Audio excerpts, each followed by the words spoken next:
Mana shu yo'l bilan yuradigan bo'lsak, siz bilan bizni hayotimiz jannatga aylanib ketar ekan.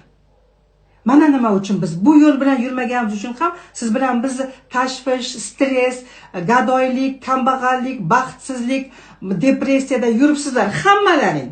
Xo'p denglar, baxtli odam kam, bittaman baxtliman. Потому что men bu yo'l bilan boshlayapman yurishni. To do konca emas. Bu yo'l bilan yurish qiyin ekan. Bu yo'lning nomi iymon yo'li ekan. Ya'ni bu yerda g'iybat qilish mumkin emas, yomonlash mumkin emas, kimgadir shoshmay tur deyish mumkin emas, orqadan pichoq urish mumkin emas, o'g'irlik qilish mumkin emas, kimningdir dilini og'ritish mumkin emas, odamni ajratish mumkin emas. Bu qozoq, bu o'zbek, bu namoz o'qiydi, bu o'qimaydi, bu tirnog'i bor, bu tirnog'i yo'q, bu sariq sochli, bu ro'molli deb biz ajratamiz-ku, rosa ko'p. Bu kofir, bu musulmon deb. Mana shuni bittasini ham qilmas ekanmiz bu yo'lda. Judayam zo'r yo'l. Aslida Alloh taolo siz bilan biz uchun mana shu yo'lni yaratgan ekan. Shu yo'l bilan yursa bandam deydi, to'g'ri jannatga boradi emas, shu yo'lga qadam tashlagan kuningizdan boshlab sizni hayotingiz jannatga aylanar ekan. Hammamiz bilamiz mana shu yo'lni bor ekanligini.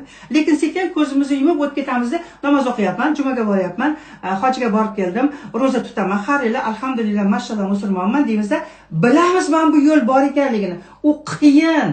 U qiyin. O'shancha sekingina o'tamizda, o'zimiz aldaymizda, mana hammasini to'g'ri qilyapmiz, namoz o'qiyapmiz, hammasi mana bo'ldi. Qatirib qo'ydim barini. Rosa to'g'ri yuribman deymiz. Lekin to'g'ri yurmayapmiz-ku. Tan olinglar, baraka topkirlar. To'g'ri yurmayapmiz-ku.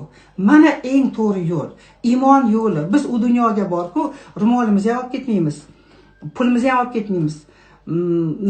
Hijobimizni ham olib ketmaymiz.